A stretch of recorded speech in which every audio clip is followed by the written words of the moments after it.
Γιάννη. Δεν είναι σωστό ρε να κάνεις την πουτάνα ρε. Δεν στέκει ρε αγόρι μου. Έρχονται όλοι και μου λένε ακριβώς ό,τι κάνεις. Όλο το χωριό μιλάει για σένα ρε. Στα αρχίδια μου είναι το χωριό. Καταλαβαίνετε, εγώ διάλεξα. Εγώ θέλω να είμαι πουτάνα και να τα παίρνω. Το κατάλαβες, το κατάλαβες, το κατάλαβες. Στην αρχή θέλαν πόλεμο. Και τώρα μου ζητάνε ανακοχή. Έχω όμως μια καλύτερη ιδέα. Γιατί δεν κάνετε κάτι με τη ζωή σας. Αυτό να λέτε και να γράφετε. Όμιλος στο ένα, όμιλος στο άλλο. Ποιοι σκατά ιστορία εσείς. Ποιοι είστε όλοι εσείς. Για ποιο hip-hop μιλάτε. Αρχίδια πότε βγάλατε και όλους τους γαμάτε. Ούτε κατά διάνοια στο μέτρο δεν πατάτε. Μέσα σε ένα χρόνο πες μου ποιος θα σας θυμάται. Ποιοι είστε όλοι εσείς. Για ποιο hip-hop μιλάτε. Αρχίδια πότε βγάλατε και όλους τους γαμάτε. Ούτε κατά διάνοια στο μέτρο δεν πατάτε.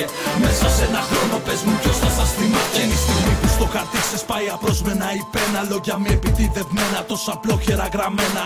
Αντίτιμο κανένα, αφού επίθυμο από σένα. Βάση πρέπουσα να δώσεις τις πιο κρίσιμες δηλώσεις. Η αλήθεια έχει κυρώσεις και επιπτώσεις μες στο χώρο μας. Απ' τη στιγμή που κόψανε τον οφάλιο λόρο μας. Νυφάλιο το τώρα μας, στη χώρα μας. Ποιος νοιάζεται το τι παραβιάζεται και τι μένει ανέπαφο. Και ένα κοινό ανέφραστο φοβάται να πιστέψει τη στιγμή που θα στερέψει.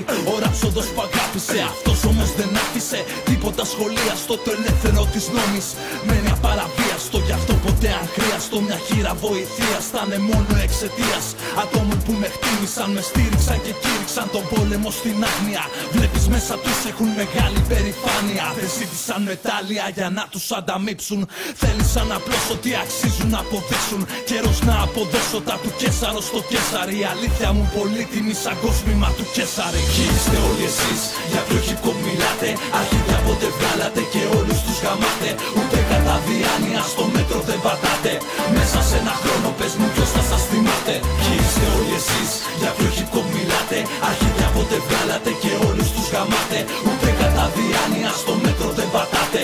Μέσα σε ένα χρόνο πες μου ποιος θα σας θυμάται.